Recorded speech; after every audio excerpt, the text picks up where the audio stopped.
Hi guys, and welcome back to another video. Now today what I'm going to be bringing you is Season 6, Episode 14 of City Signings. Now if you do go on to enjoy today's video, a like as always would be massively appreciated. If you could try and hit 70 likes on today's video, that'd be absolutely class. Subscribe if you are new as well. We are down the road to 6,000 subscribers, so make sure you are subscribed if you haven't already with that post notification bell on. We are now less than 5 subscribers away from 5,900, and it is also currently 26 degrees outside, which probably means it's about 40 degrees in my office. So please make sure you like and subscribe if you haven't already. It's free to do, so it does massively help out the channel. Get your thoughts in as well down in the comment section down below. What are your thoughts on Bradford City signing striker Vadaine from Gillingham on a 3-year contract? Let me know all your sort of thoughts down in the description, in the comment section down below. Feel free to check out the channel membership scheme as well if you are in a position to do so. Unlocked loads of different perks. Shout out to our current tier 2 member Joe006 and our current tier 3 channel member BDavies211. But obviously this was confirmed yesterday, but it had been leaked from days gone by. I think it was either Thursday or Friday. We saw a couple pictures getting leaked over social media, and then yesterday obviously we did announce the signing of Brad Halliday. I did my thoughts on him yesterday, so make sure you go check that video out if you haven't already. But at 4:30 they accidentally tweeted, well, they didn't tweet, they published the wrong article, and a Gillingham fan actually found this link, and it was pretty obvious Vadaine was going to be the next signing. So they announced Brad Halliday at 5 o'clock. I was obviously did my video as soon as possible, was editing it, and then I saw obviously the notification come up that at 5:30 that we'd announced the signing of striker Vadaine. So another fantastic piece of business. It does leave us very top heavy in that striker department. Maybe potentially we might see a potential striker department or another player going out on loan. It's something we'll discuss later on in today's video, but this intro's dragged on a little bit, so make sure you drop a like on it, subscribe if you are new as well, and let's get into it. So Bradford City tweeted yesterday at 5:31 PM saying, breaking news, we have beaten off competition from across the EFL to complete the signing of experienced striker Vadaine on a 3-year deal. The article does then read, City capture frontman Oliver. Bradford City AFC has beaten off competition from across the EFL to complete the signing of experienced striker Vadaine on a 3-year deal. The 30-year-old frontman arrived at Valley Parade after penning a long-term contract, keeping him at the club until at least the summer of 2025. Now, I have seen a lot of people, well, some people definitely questioning why we're giving a 3-year deal to a 30-year-old, but when he's been so prolific as what he has been in the league above, the only way you're going to get a striker of Vadaine quality to come to your level is if you either pay him a lot of money or you give him a long-term contract and something to secure him for the future. So from that point of view, it's not like it's FIFA where you can just offer them whatever you want and then they'll sign. There was only really going to be two reasons if he was going to join Bradford City, and obviously giving him a long-term contract is something that'll benefit him and his family as well. So he's definitely got a career for at least the next 3 years in football. But Oliver has spent the past 2 seasons at Gillingham, netting 27 Sky Bet League 1 goals in 77 starts and finishing both 2020/21 and 2021/22 as the Kent outfit's top scorer. He signed for the Gills in August 2020 after helping Northampton Town to promotion from League 2.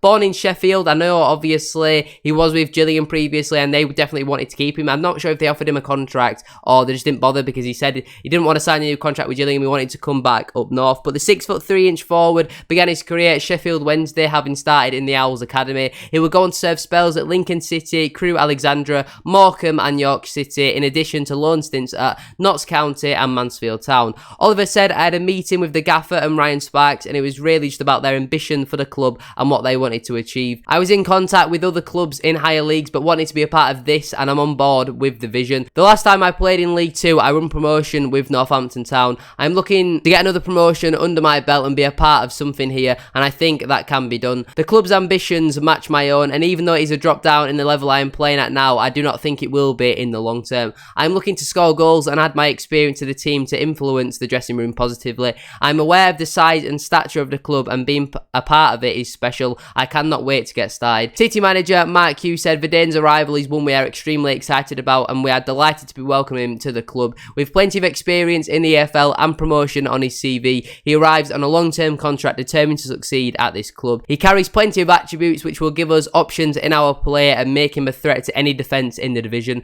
As a local lad, he's aware of the expectations playing for a club like this comes with and wants to be a part of bringing pride to the local community. I'm sure you will join me in wishing Vadaine a warm welcome and I'm looking forward to seeing him soon. Oliver will be sponsored by Smith Butler for the 22-23 season, with his signing subject to the relevant EFL and FA clearance. Now, this is another fantastic addition, proven goal scorer in the league above. We'll delve into some more of his in-depth statistics in a moment, but it's another striker coming in through the door. It does definitely lead me to believe that either one will be going out of the door, and logic would suggest that would be Andy Cook, because the other strikers we've got, Jake Young, I actually do see him being more as a winger. Lee Angle recently signed a new contract. Keane Harrett's only just joined on loan from Huddersfield Town. So, and obviously Vadaine Oliver's come in. So Andy Cook is the only real candidate, if we were to let a striker go, who would leave the club. Now, if we don't need to get rid of him, I would actually keep Andy Cook, because I think he gives you something different. Vadaine Oliver is obviously very good in the air. If you play a front two of Oliver and Andy Cook, might not have, the most pace in the world, but it definitely gives you a lot of threat aerial. And if Chapman, Young, Issa, these sort of players are going to be whipping lots of crosses into the box, them two will score for fun. But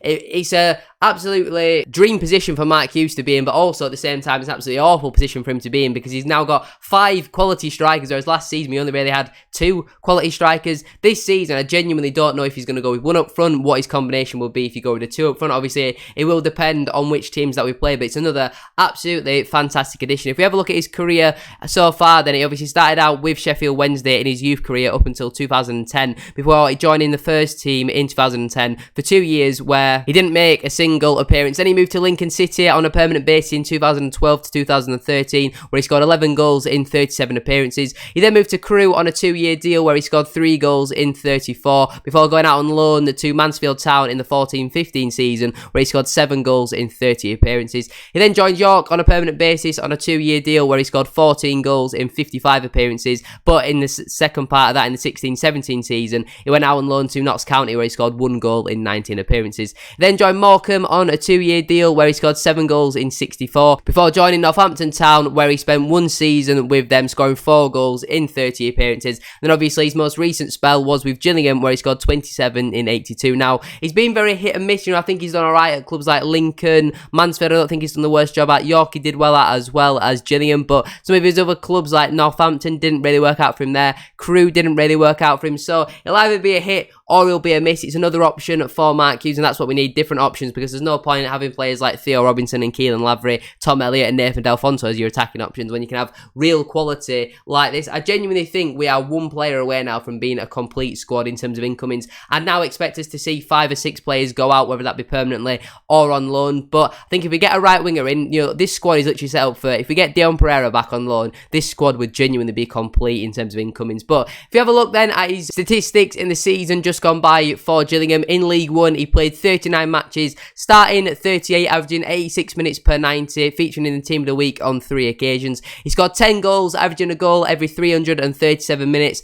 averaging 0.3 goals per game with 2.3 shots per game, 0.9 shots on target per game, but he did also miss 13 big chances. In terms of his passing stats, he got 3 assists in the 21-22 campaign, averaging 34.1 touches per 90, 0.7 key passes per game with a 42% passing accuracy, 63% passing accuracy in his own half, 38% passing accuracy in the opposition half as well. Defensive stats don't really matter all too much, but he averaged 1.4 clearances per game. His other statistics are alright as well. He averaged 0.2 dribbles per 90, completing 67% of them, averaging 12.9 total duels per 90, winning 57% of them, averaging 1.5 ground duels per 90, winning 34% of them, but he averaged 11.4 duels per 90 in the air, winning 63% of them. He committed 2.2 fouls per game, and he was fouled on 1.1 occasions, averaging 0.9 offsides per game as well. So very good stats, averaged above a 7 as well in all of the competitions apart from the Football League trophy. I think this is another very good addition, another very good recruit for Bradford City. Let me know your thoughts down in the comment section down below. What are your thoughts on Bradford City signing Vadaine Oliver